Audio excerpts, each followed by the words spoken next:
विधानसभा के बजट सत्र के दौरान 1 लाख करोड़ से ज्यादा का बजट पास हुआ। इसी बीच विपक्ष ने भी कई विभागों को लेकर और कई मुद्दों को लेकर सवाल खड़े किए। वहीं बजट समाप्ति के बाद शिक्षा, कृषि, रोजगार और कई मुद्दों को लेकर एचएनएन ने थराली से बीजेपी विधायक भूपाल राम टमटा से खास बातचीत की है। सदन में 1 लाख करोड़ से अधिक का बजट पेश हुआ है और ऐसे में कुछ सवालों को लेकर विपक्ष ने भी हंगामा किया था, तमाम सवाल उठे। उसी तमाम बातों को लेकर बातचीत करने के लिए हमारे साथ विधायक मौजूद हैं, भूपाल राम टमटा जी, उनसे बातचीत करते हैं। बहुत बहुत स्वागत है सर आपका। बहुत बहुत धन्यवाद आपका। सर, बजट पेश हुआ है, एक बहुत बड़ा बजट इस बार उत्तराखंड में पेश हुआ है और उसको देखा जाए तो वहीं विपक्ष ने भी काफ़ी हंगामा किया। आप कैसे देखते हैं पूरे सदन की कार्रवाई को? मैं समझता हूँ कि ये जो 25वीं सदी का बजट इस साल पारित किया गया है तो निस्संदेह देवभूमि उत्तराखंड को आगे बढ़ाने वाला बजट है। और पूरे देश में आज हम ये कह सकते हैं कि जिस प्रकार हमारे यशस्वी प्रधानमंत्री जी का मार्गदर्शन हमको मिल रहा है और हमारे युवा ऊर्जावान मुख्यमंत्री पुष्कर सिंह धामी जी हैं, तो उन्होंने एक एक छोर को इस बजट के माध्यम से एक नई दिशा, एक नई गति देने का उन्होंने प्रयास किया है।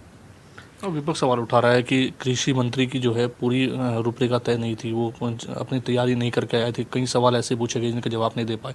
आपको भी सदन में मौजूद थे, कैसा रहा? नहीं, ऐसा नहीं है। माननीय कृषि मंत्री जी ने उनके प्रश्नों का जवाब दिया है। अब चूंकि कभी कभार सदन में कुछ ऐसे सप्लीमेंट्री क्वेश्चन होते हैं जिन क्वेश्चनों पर आदमी को जवाब देने में समय लग सकता है, तो ऐसा नहीं है। बहुत वरिष्ठ हमारे माननीय गणेश जोशी जी हैं और चूंकि हम सदन में थे इस प्रकार की कोई ऐसी बात नहीं थी। और जहाँ तक विपक्ष की बात है तो विपक्ष का काम यही होता है कि वो अतार्किक और इस प्रकार के प्रश्नों का वो सदन में रखते हैं, तो और उनका काम भी है। मैं ये नहीं समझता हूँ कि विपक्ष क्या कह रहा है, लेकिन हमारा ध्येय, हमारा उद्देश्य देवभूमि उत्तराखंड के प्रति, अपनी सरकार के प्रति, अपने लोगों के प्रति, क्षेत्रवासियों के प्रति जिनकी भावनाएं और जिनकी अपेक्षाएं हमारे साथ हैं, हमारा काम है कि हम उस काम पर अपनी वरीयता दें, उस काम को करने के लिए हम अपने को समर्पित करें। सदन से लेकर सड़क तक जो है कांग्रेस जो है हंगामा करती रही यूसीसी की लिविंग रिलेशनशिप को लेकर, लेकिन सरकार का मुख्यमंत्री ने भी अपना पक्ष रखा था। आप कैसे देखते हैं दोनों तरफ के पक्ष को? इस तरह से यूसीसी की लिविंग रिलेशनशिप को लेकर लगातार जो है कांग्रेस हमलावर है, हाईकोर्ट तक के दरवाजे खटखटाए जा रहे हैं। नहीं, जहाँ तक यूसीसी का मामला है, मैं समझता हूँ कि लोगों ने इसका अध्ययन ढंग से नहीं किया है। और जहाँ तक लिविंग इन रिलेशनशिप की बात है, निश्चित रूप से माननीय मुख्यमंत्री जी ने इस बात का विस्तार से पूरे सदन में अपनी बात को रखा है। और उस उद्देश्य के पीछे केवल एक मंशा थी कि हमारी बहू बेटियों को, हमारे बच्चों को इस प्रकार की यातना झेलनी पड़ी और उनके भविष्य को सुरक्षित रखने की दृष्टि से यूसीसी में इस प्रकार का प्रावधान किया गया है। नियम 58 के तहत जो है स्मार्ट मीटर को लेकर भी चर्चा हुई। स्मार्ट मीटर को लेकर कहा जा रहा है कि जिनके पास पैसे नहीं होते हैं वो समय से बाद में बिल जमा करा देते हैं, लेकिन सरकार अब थोपना चाह रही है, चाहती है कि जिनके पास पैसे हों बिजली उन्हें मिले। नहीं, ऐसा नहीं है। आज पूरे देश में स्मार्ट मीटर की जो बात हो रही है तो अन्य प्रदेशों में भी इसका, और चूँकि ये भारत सरकार की एक बड़ी योजना है, जिस प्रकार हमारा जल जीवन मिशन रहा, जिस प्रकार हमारा स्वच्छ भारत का अभियान रहा, जिस प्रकार से बेटी बचाओ बेटी पढ़ाओ का अभियान रहा, तमाम उन योजनाओं के जो जनहित में, लोकहित में जो होते हैं उसके आधार पर इसको किया गया है और एक अनावश्यक रूप से इसको इस प्रकार की दिशा देने का प्रयास किया जा रहा है। मैं नहीं समझता हूँ कि इसमें इस प्रकार की कोई बात है। शिक्षा व्यवस्था को लेकर सवाल उठे, दुर्गम क्षेत्र में शिक्षकों की तैनाती नहीं है, उसको लेकर तमाम सवाल उठ रहे हैं। उनका कहना है कि कई ऐसे स्कूल हैं जिन पर ताले लग गए हैं। आप भी पर्वतीय इलाकों से आते हैं, आप भी उसी विधानसभा से आते हैं, कैसे देखते हैं? निश्चित रूप से शिक्षा एक बहुत अहम हम सब लोगों के लिए है और विशेष रूप से पर्वतीय क्षेत्रों में मैं देखता हूँ। लेकिन जिस प्रकार से माननीय शिक्षा मंत्री जी ने अपनी बात सदन में रखी, तो पूरा सदन इस बात को अच्छी तरह से जानते हैं कि हमारे शिक्षा मंत्री जी रात दिन उन्होंने बहुत एक गुणवत्तापरक जो व्यवस्थाएं की हैं आज, वो सबको देखने को मिल रही है। जहाँ तक शिक्षकों की बात है तो बहुत सारी चीज़ें हैं इसमें। उनका अपना जो प्रयास रहता है कि भाई हम दूर दराज के क्षेत्रों में काउंसलिंग जो हो रही है उस काउंसलिंग का भी उन्होंने चर्चा की कि भाई एक आदमी को जब एक अमुक स्थान मिल जाता है तो उसके बाद वो दूसरी काउंसलिंग में ऐच्छिक स्थान लेता है। उस प्रकार सुदूरवर्ती क्षेत्रों में, दुर्गम क्षेत्रों में अध्यापक हमारे नहीं पहुँच पा रहे हैं, लेकिन उसके समाधान के लिए भी उन्होंने निश्चित रूप से ये कहा है कि हम इसका प्रयास करेंगे कि काउंसलिंग में हम इस प्रकार की व्यवस्था करेंगे। और जहाँ तक शिक्षा की बात है, मैं ये समझता हूँ कि पहले की अपेक्षा आज अध्यापकों की कमी बहुत कम रह गई है। और चूँकि माननीय मंत्री जी ने आश्वासन दिया है कि हमारे अभी 1300 की काउंसिल हमारी वो निकल गए हैं, कुछ और हमने अध्याचन भेज रखे हैं, तो निश्चित रूप से और बाकी अतिथि शिक्षक हमारे लगे हुए हैं और उस कमी को पूरा करने का प्रयास किया जा रहा है। धन्यवाद हमसे बातचीत करने के लिए। तो ये थे भोपाल राम टंडा जी, जिन्होंने तमाम विषयों पर अपनी बात रखी और तमाम विषयों पर अपनी बात रखते हुए उन्होंने कहा कि जो शिक्षा की बात हो, चाहे कृषि क्षेत्र की बात हो, तमाम क्षेत्र में सरकार जो है नियत तौर पर काम कर रही है। कैमरा पर्सन के साथ मैं योगेश आर्य, HNN न्यूज़, देहरादून। प्रदेश में यूसीसी लागू होने के बाद से ही लिव इन रिलेशनशिप के प्रावधानों को लेकर सड़क से लेकर सदन तक हंगामा देखने को मिल रहा है। विपक्षी दल इस पर सवाल उठा रहे हैं। वहीं इसी को लेकर HNN ने रुद्रप्रयाग विधायक भरत सिंह चौधरी से खास बातचीत की है।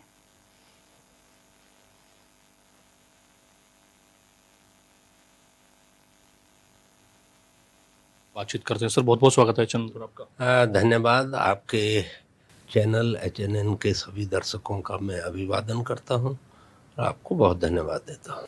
सर, इस बार 1 लाख करोड़ से अधिक का बजट पेश हुआ है और ऐसे में जो है बजट पेश होने के साथ साथ कई मुद्दों पर लेकर हंगामा भी देखने को मिला। आप कैसे देखते हैं सदन की कार्रवाई को? देखिए, अपोजिशन का जो धर्म है वो जैसे कि नाम से ही प्रतीत होता है, विरोध करना उनका धर्म है। लेकिन बहुत अजीब लगता है जब विरोध सिर्फ विरोध के लिए किया जाता है। रचनात्मक तरीके से अगर मुद्दों पर अपोजिशन पार्टी उन चीज़ों पर ध्यान आकर्षण करें जहां पर सत्ता पक्ष से कुछ चूक हुई हो तो वो बहुत अच्छा लगता है। लेकिन सिर्फ विरोध के लिए विरोध करना मेरे ख्याल से कहीं से भी न्याय संगत नहीं है। आपने देखा कि जो प्रति व्यक्ति आय है उत्तराखंड की, उसमें एक्सपोनेंशियल ग्रोथ हुई है। जहां 2000 पहला जो बजट था उत्तराखंड में, उस समय वो 14,000 के आसपास थी और आज वो लगभग 2.25 लाख रुपए प्रति व्यक्ति हो चुकी है। तो ये सबूत है इस बात का कि जो उत्तराखंड की GDP है वो तेज़ी से बढ़ रही है, यहाँ की आर्थिकी जो है वो ग्रो कर रही है। और प्रति व्यक्ति आय के मामले में अगर हम देखें तो जो हमारा राष्ट्रीय औसत है, नेशनल एवरेज है, उससे भी ऊपर हम चले गए हैं। और बजट का जो आकार है उसको भी अगर आप देखें तो पिछले बजटों की तुलना में इस बार हम बेहतर स्थिति में हैं। तो जो विकास के कार्य हैं हमारे, उनको अधिक गति मिल पाएगी और ये बहुत ही रचनात्मक बजट है। इसका प्रभाव बहुत जल्दी जो है जनमानस को देखने को मिलेगा और जो विकास के हमारे कार्य हैं जो किन्हीं वजह से, फंड्स की वजह से रुके पड़े थे, वो सब शुरू हो जाएंगे। इस बार की अगर बात करें तो सबसे लंबा सत्र चला है। अगर बात करें तो कीर्तिमान स्थापित हुआ है कि इतना लंबा सत्र नहीं चल पाया और बहुत लंबा सत्र चला। बिजनेस को लेकर के काफ़ी चीज़ें तय हुई, बातें हुई। लेकिन आप कैसे देखते हैं कि इतना लंबा सत्र चलना और अपने उत्तराखंड के लिए लिहाज से कैसे देखते हैं? ये बहुत अच्छी बात है। सदन जितना लंबा चलेगा, जनप्रतिनिधियों को अपने क्षेत्र की समस्याओं को उठाने के उतने ज़्यादा अवसर मिलेंगे। इस बात को लेकर के थोड़ी कभी मायूसी भी होती है कि सदन में अधिकतर मौके जो हैं वो विपक्ष के ही मेंबर्स को मिलते हैं और सत्ता पक्ष की क्योंकि संख्या बहुत बड़ी है, उस अनुपात में कभी कभी पर्याप्त समय उनको अपने क्षेत्र की जो समस्याएं हैं उनको रखने का नहीं मिल पाता है। तो मैं समझता हूँ कि इस सत्र के बाद सभी ने इस बात को महसूस किया है कि सत्र की जो अवधि है उसको और बढ़ाए जाने की आवश्यकता है और कुछ समसामयिक मुद्दे हैं, जैसे आपने देखा होगा कि कल वन कानूनों को लेकर के सत्ता पक्ष के ही एक सदस्य ने नियम 54 के अंतर्गत सदन में मामला उठाया और उस पे बड़ी रचनात्मक, बहुत ही कंस्ट्रक्टिव डिबेट जो है वो सदन में हुई है और उसका आने वाले समय में प्रदेश को निश्चित रूप से कोई लाभ होगा। तो इसी तरह के बहुत सारे मुद्दे हैं, क्योंकि अभी ये नया प्रदेश है, किसी प्रदेश के लिए 25 साल की वय जो है वो बहुत अधिक नहीं होती है। अभी अपने ये कह सकते हैं कि शैशव अवस्था में है। तो इस प्रदेश के ये हित में रहेगा कि लंबे सत्र यहाँ पर आयोजित हों। आपने कहा कि भाजपा के जो लोग हैं, सत्ता के लोग हैं, उनको मौका नहीं मिल पाता, लंबा सत्र चले तो उससे मौका मिलेगा, विपक्ष के लोगों को ज़्यादा मौका मिलता है। लेकिन विपक्ष के लोग कहते हैं कि हमें मौका नहीं मिल पाता, हम अपनी पूरी बात नहीं रख पाते, हमें बात रखने से रोका जाता है, विधानसभा अध्यक्ष जो है हमें अपनी पूरी बात नहीं रखने देती। तो उस पर कैसे देखते हैं? देखिए, मैंने आपसे कहा कि कभी विपक्ष को ये लगता है कि हम सिर्फ विरोध करने के लिए हैं और विरोध के लिए ही वो विरोध करते हैं। वास्तविक कोई मुद्दा होता नहीं है जिसका विरोध किया जा सके। बहुत सारे प्रदेशों की संसदीय कार्यप्रणाली को हम जब ऑब्जर्व करते हैं तो मुझे लगता है कि उत्तराखंड एक ऐसा प्रदेश है जहाँ पर विपक्ष को काफ़ी अवसर मिलते हैं अपनी बात को रखने का।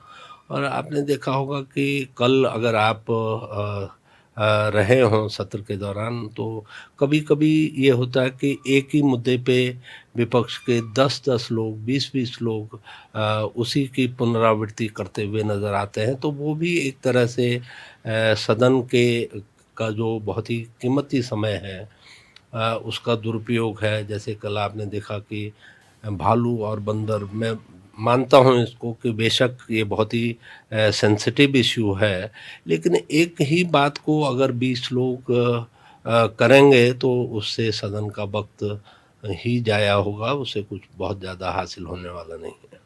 प्लान आयोग को लेकर सवाल उठते हैं और अभी भू कानून पारित हुआ है, उसको लेकर भी जो है सवाल उठे हैं कि इतना सख्त भू कानून नहीं लेकर ये सरकार जितना लाना चाहिए था। उसमें भी 2 जिलों को छोड़ दिया है जो 2 जिले महत्वपूर्ण हैं।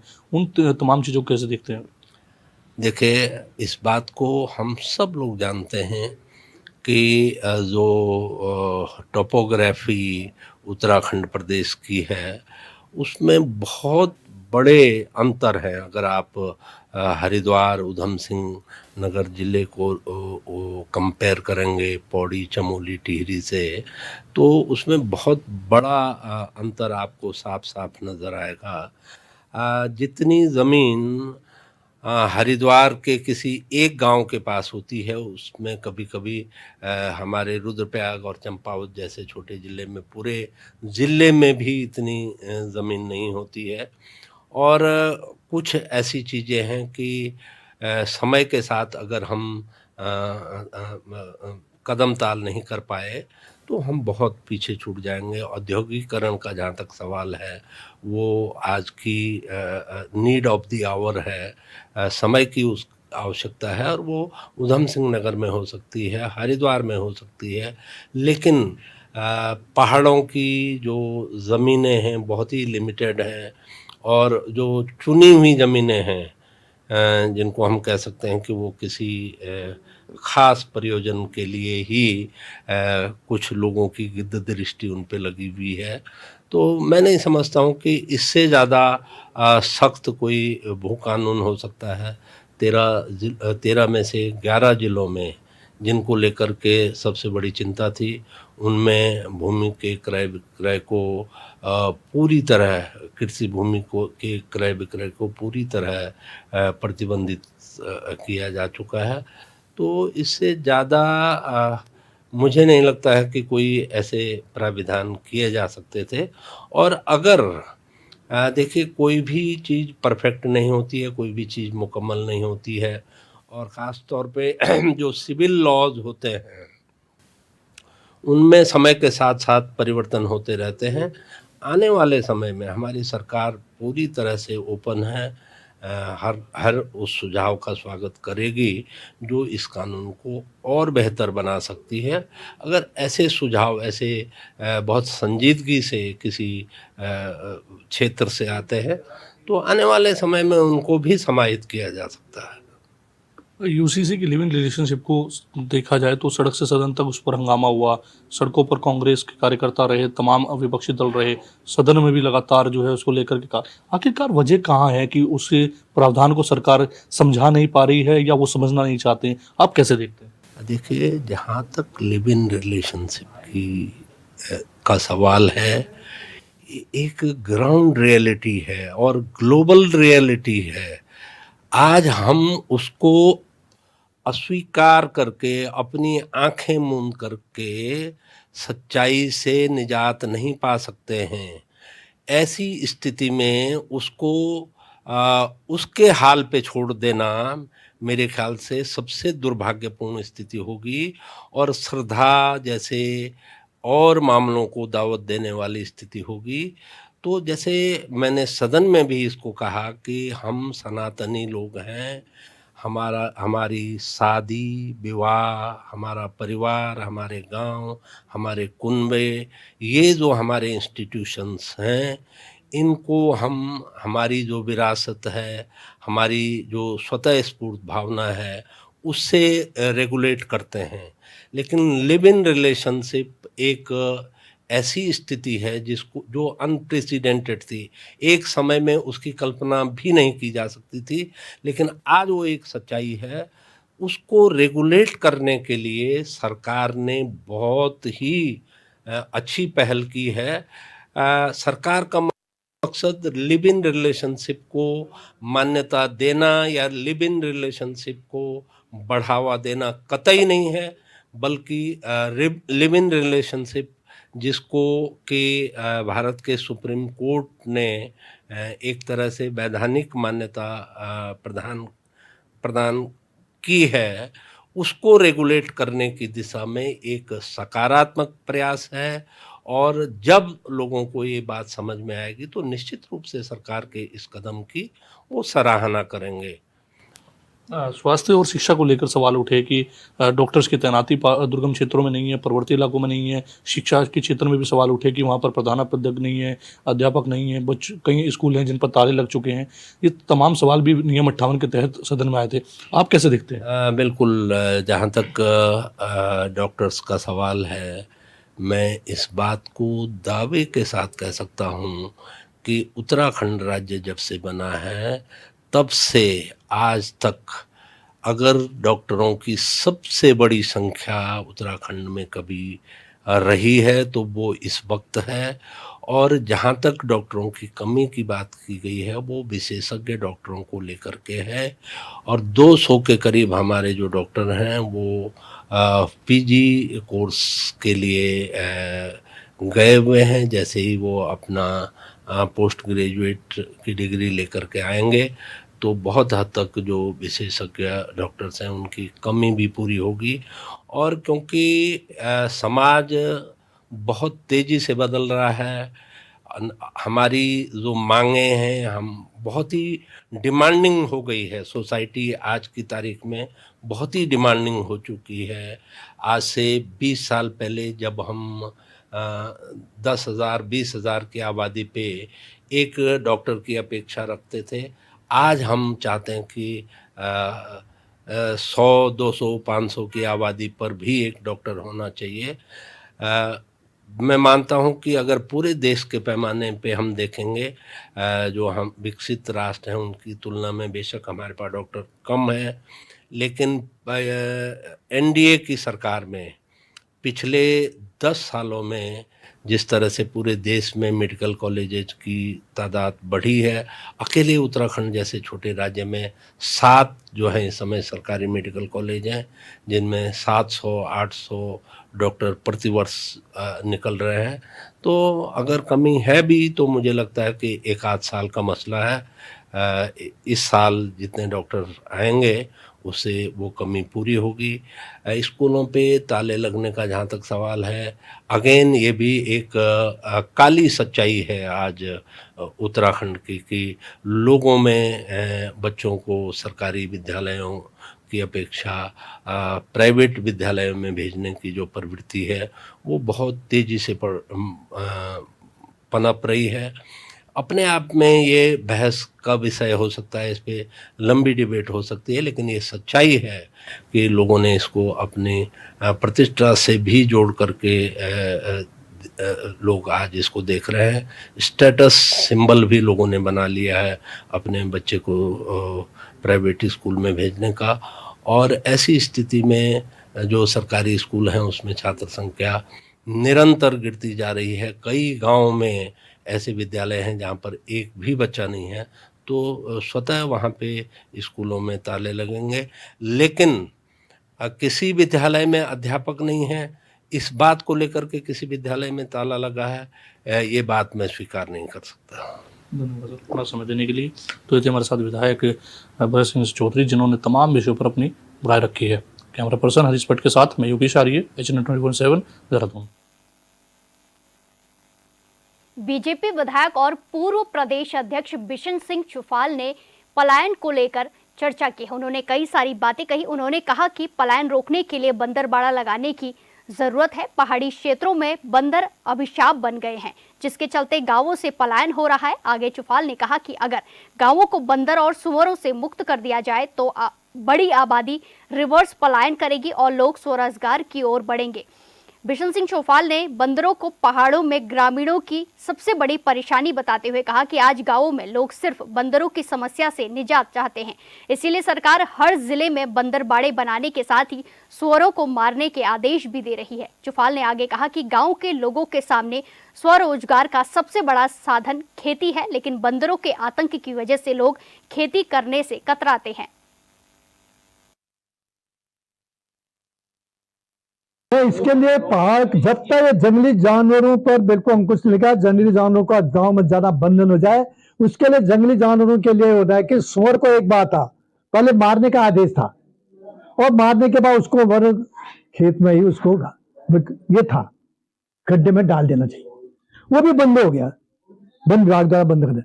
और सुअर भी नहीं मार सकते हैं, सुअर के डर के बाद बंदरों के भय से कारण जो ये कह रहे हैं कि जो आप शिक्षा का एक आपने बताया था जुड़ का, कि शिक्षा इसलिए बच्चों को चाहते हैं कि बच्चों को दूर है स्कूल है, तो बंदर भी छोटे बच्चों पर हमला कर रहे हैं अपने बच्चों को बचाव के लिए, बच्चों को बाहर। इसलिए बंदरों का एक ही उपाय है, बंदर बाड़ा तो उतना सक्सेस नहीं पा रहा, हर जनपद में इसके लिए नसबंदी की जाए, हर जनपद में विद्याकरण का कैंप लगाए जाए, जो भी इसके आधुनिक ढंग से जो भी अस्पताल है आधुनिक बिल्कुल नए ढंग से, उसी हिसाब से डॉक्टरों को ट्रेनिंग भी दी जाए तब धीरे, क्योंकि इनमें मृत्यु दर बहुत कम है। ये चालाक है, ये इसलिए चालाक है कि भाई शेर भी इसको नहीं खा सकता है, वो तो ऊपर से है, यहाँ तक कि सांप को भी वो पकड़ के खाता है, सांप का सिर पकड़ के उसको ऐसे पत्थर में रगड़ के छोड़ देते हैं। ये हमने ये है